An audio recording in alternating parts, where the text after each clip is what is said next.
afternoon, everyone. Welcome to Pan Notation. My name is Leon Edwards. I have been arranging for the Trinidad All Stars Steel Orchestra since the 70s. My efforts granted me a few Panama victories, and I'm here for the Pan Notation people to pick my brain a little bit. I hope what I have to say makes some sense to you all, and whenever you're ready, just send your best shot at me. I try to meet you and give you it as I see it, as it went, as I experienced it, and as I hope it to be. So I must congratulate you for your involvement in the Pan Notation. It's an area where I'm glad the younger people are interfering with it or promoting it, because this is what is lacking right now in the Pan world. Putting all our efforts on paper so that it could be properly recorded, just like the masters songs of yesterday, Beethoven, Tchaikovsky, and all those people. You know, their works, they are long gone, but their works lives on. You know, so I think this is one area of Pan Notation that would be available to, well, the world, right? The availability of some of the better works that were played and performed around Trinidad and Tobago, and even around the world. I believe you all may be going international, and it's good because Pan originally started by rote, and a lot of music was lost because of, you know, the rote thing. As a matter of fact, there was a time when I arranged in the band. Every year we did a new repertoire, and we forget what we did. We only started playing songs from yesteryear because an older guy said, "Hey, what about this song? Why are you not playing it?" and so on, and you know. So, however, it wasn't still notated. We had to try and remember what it was and things. So, to avoid going through that, let's say, turmoil, because not everyone has perfect pitch. Sometimes you mix up the double second with the cello. I'm not sure what range of note, what section was playing what, and so on. But having it notated from earlier clock is a good way of preserving all the brilliance and excellence of bands over the years. So my congratulations to Dr. Gomondi and her team for making available to us the archive of historical Pan events. Thank you, and I hope you enjoy the show.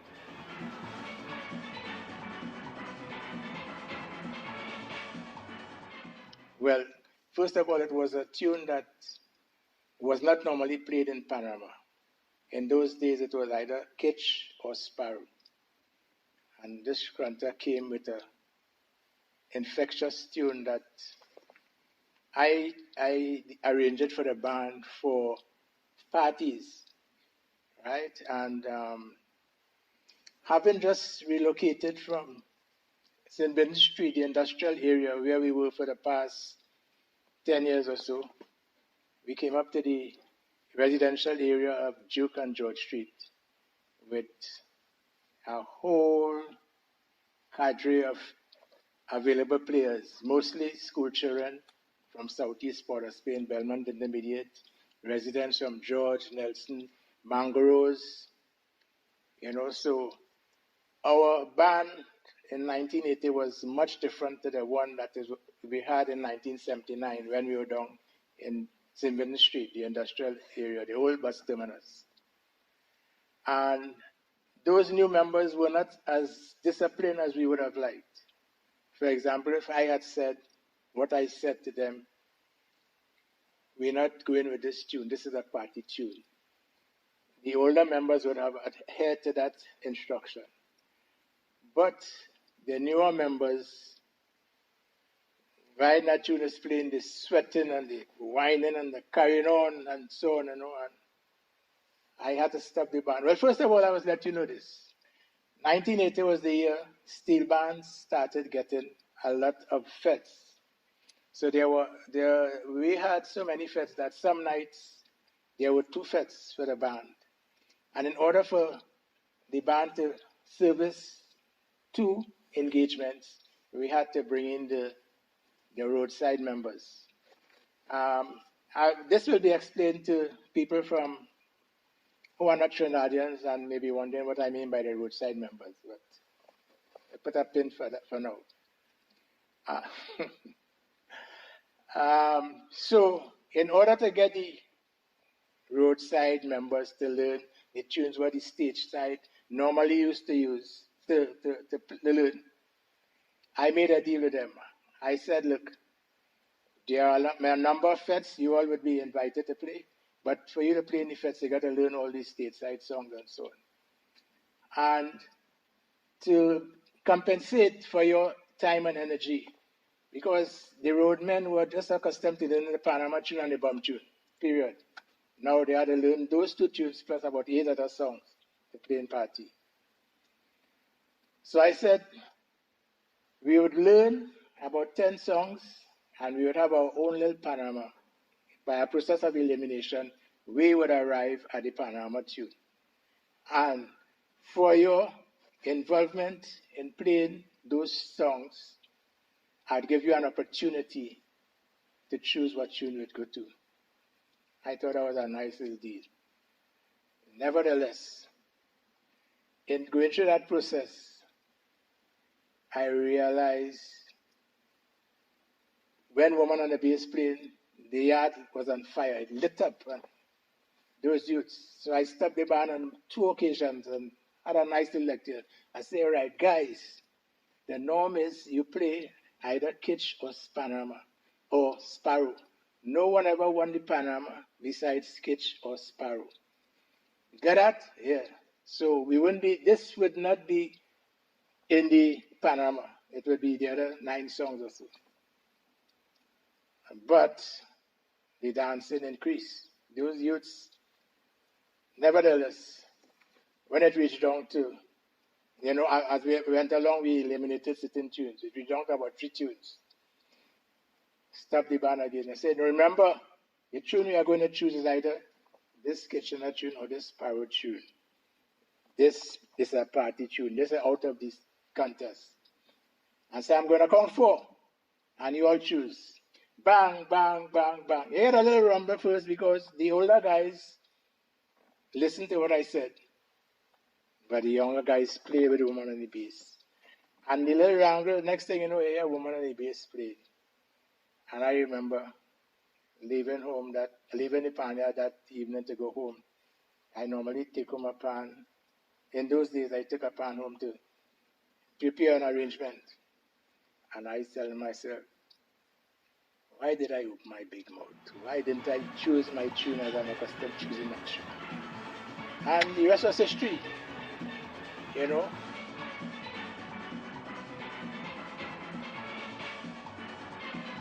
I approached Woman on the Bass as I would have approached the Kitchen Sparrow songs. As infectious as it was, as party-like as it was. I wouldn't say I had a formula, but I normally let the idioms, the little phrases of the piece work for us, and that's what I do, And if you listen to the song, you would find that you could basically hear Woman on the Bass playing right through the song.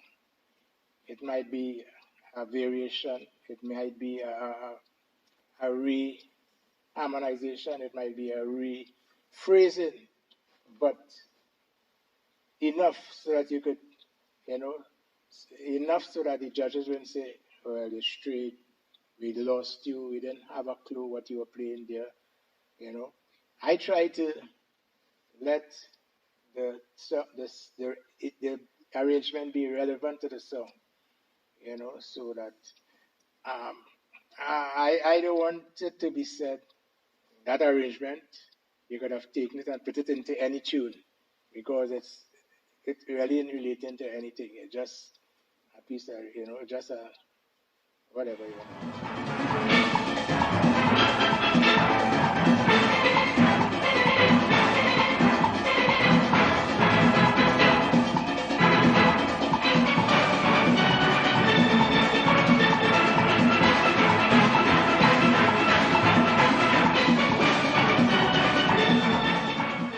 So this was started with as though you're going to play the song. I was standing, pam, pam, pam. But instead of staying straight like that, pam, pam, pam, da, da, da, da, da, da.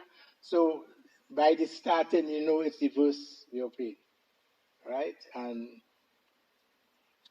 you varied, whatever. It could have been anything, depending on the mood the arranger is in at the time, right? And da, da, da, da, da, da, da, da, da, da, da. And now after that, they will say, down to it into PMP, right? But you know, you start again pamper and you go into something else, you know, and that's what I say about using the song to identify where you are, you know. So yeah, you instead of just playing a solo, and you know, so you start with pieces a little idiom, so that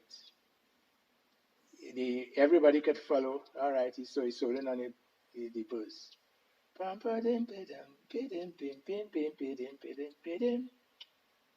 Right. Right. You know, you just do something like salt and pepper. You did a little additional um, stuff to make it sound interesting. Right. Or you may hear while a little embellishment is going on, you may hear the background or some other instrument playing the melody, the thing, you know. And so, for example, there was a bass solo. Pum pum pum, dibidi bidi bidi bidi pum pum pim, dibidi bidi bidi bidi pum bidi bidi bidi bidi bidi, you know. So melody and embellishment. So you always get a sense of what you are playing, you know. So that was my approach to make sure that I am not awarded the phrase, you lost me. I don't know where you play, you know. So I try to stick with the tune, let the melody be my guide.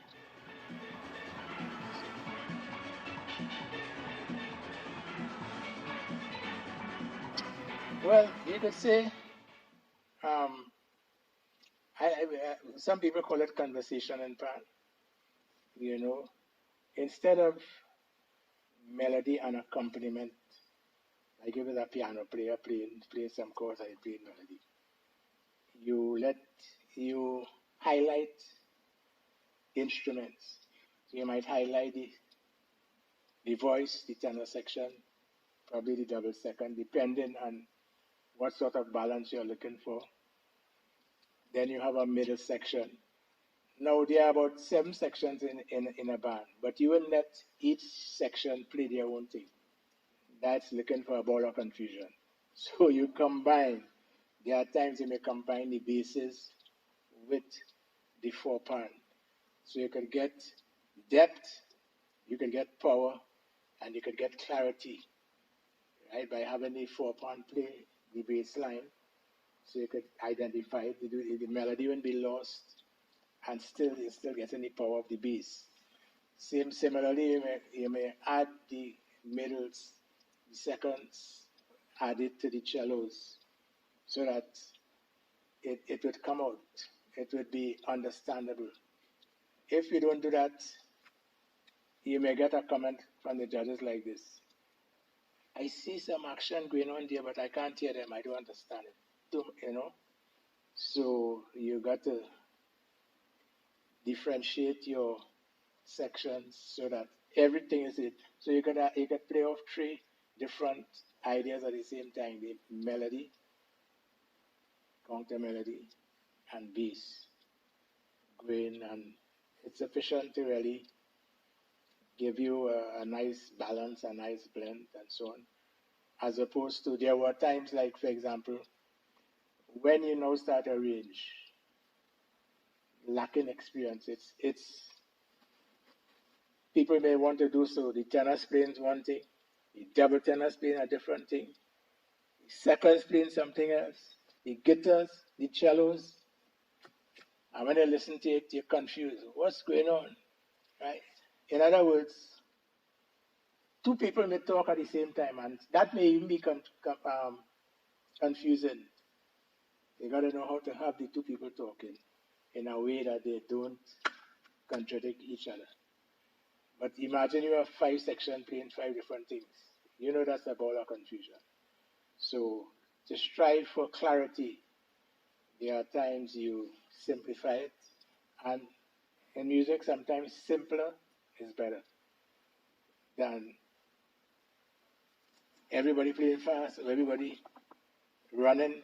Somebody contrast, you want contrast and so on, so that it could be understood, dialogue. Two people can speak at the same time, but how they know, and you could understand what they are saying. In other words, they would pause, they would help each other, they would, and so the key is for the audience to understand what you are playing, right? It's not a matter of proving to them you could do all of this, and doing all of that, nobody understands what that means.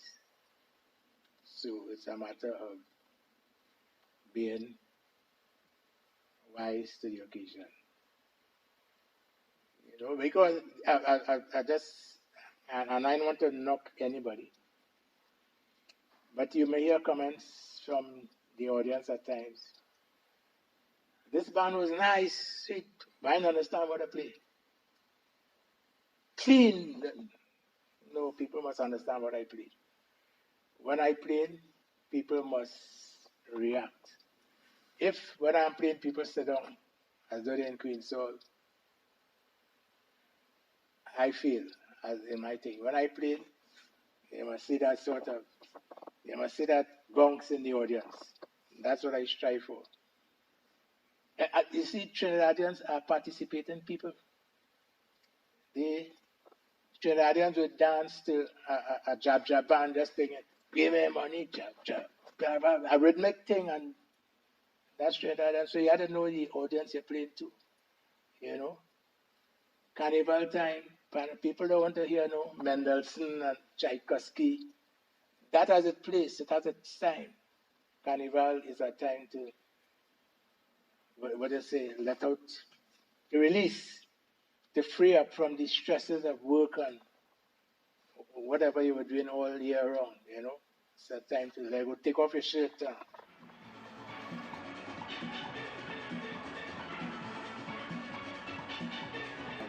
I have a way I can make the most difficult parts simple, right? In addition to, we drill a lot, and we would spend time working on the difficult parts. Well, when I say with the driller, with the members of the band, to make sure that they get it, and take it slower, and so on. And if it's really, really too hard for them, I may simplify it. But we don't let the players dictate my energy, my arrangement, So I just free up, do my stuff, and get the drilling to do it.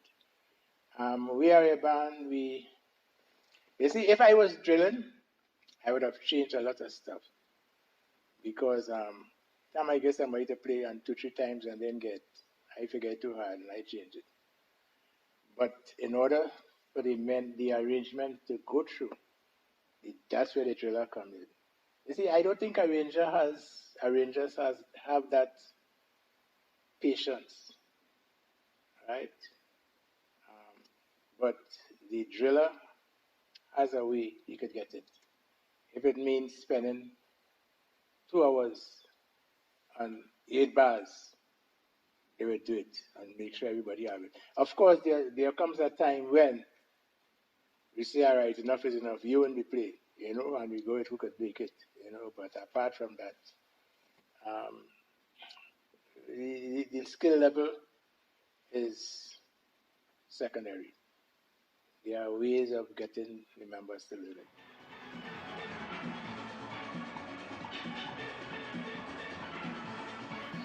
Well, let's start with this.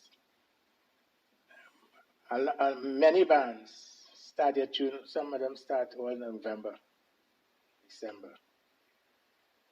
We start our tunes 1 week before prelims, right? With the intent of doing a minute of music every day, right? And there's a reason for this. There was a time we did our song before Christmas. And one year, I was going up, and I heard my song played by another band, and I said, what is this?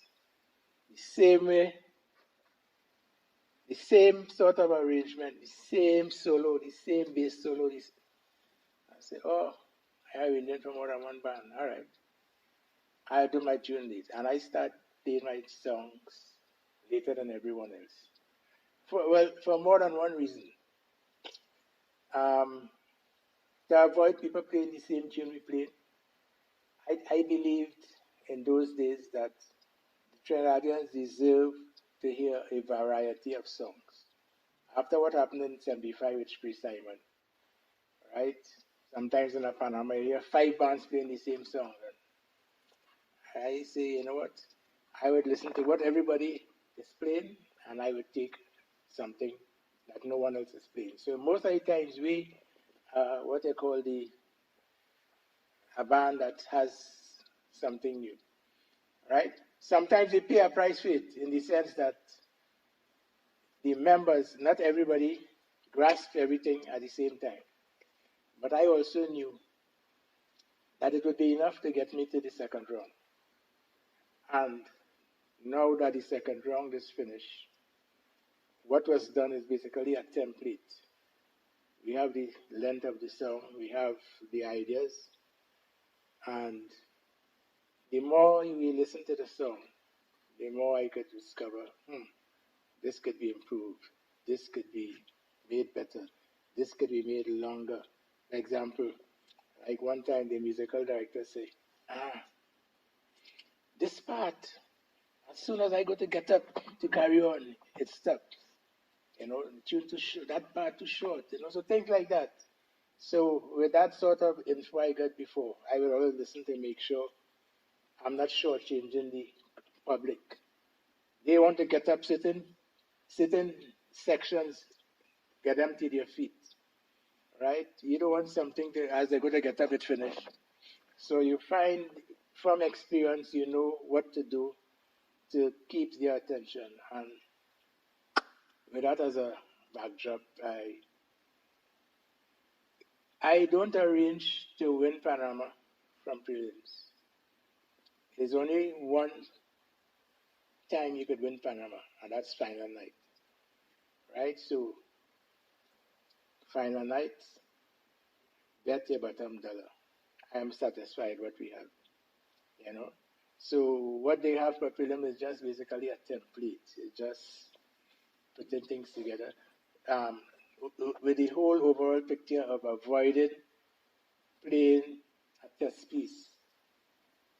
I believe the Trinidad public deserve more than that. In addition to it, sometimes some nice little ditties does come out after prelims or after Christmas or late in the game, and everybody on start since January, since November, since December. when Panama is the second week in February or something, so the prelims. That tune come out in late January. We started the week before prelims. So we are at an advantage. You know, that's how I look at Panama. To give the crowd a variety of expressions to enjoy.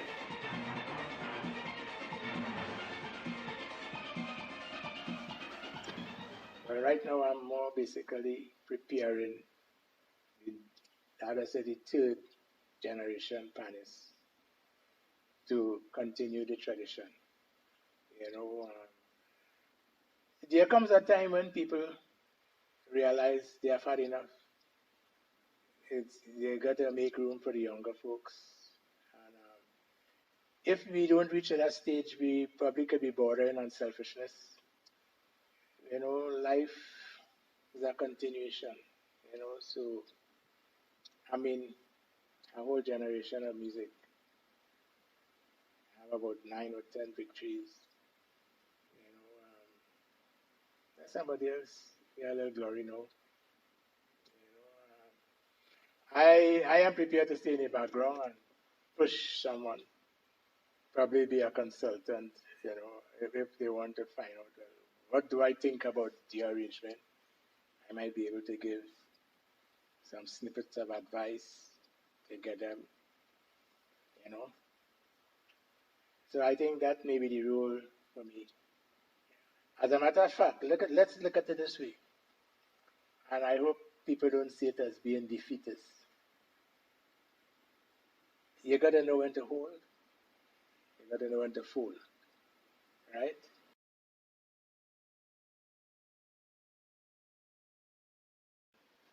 Well, thank you very much for listening to me. And I hope you learned something from this new venture of young people in this pan notation venture. And all the best for an improvement and development of pan. Remember, pan started by rote. It started ad hoc. And now that the pan people, this generation is trying to put some structure to it, and part of it involves historical archiving of works done before.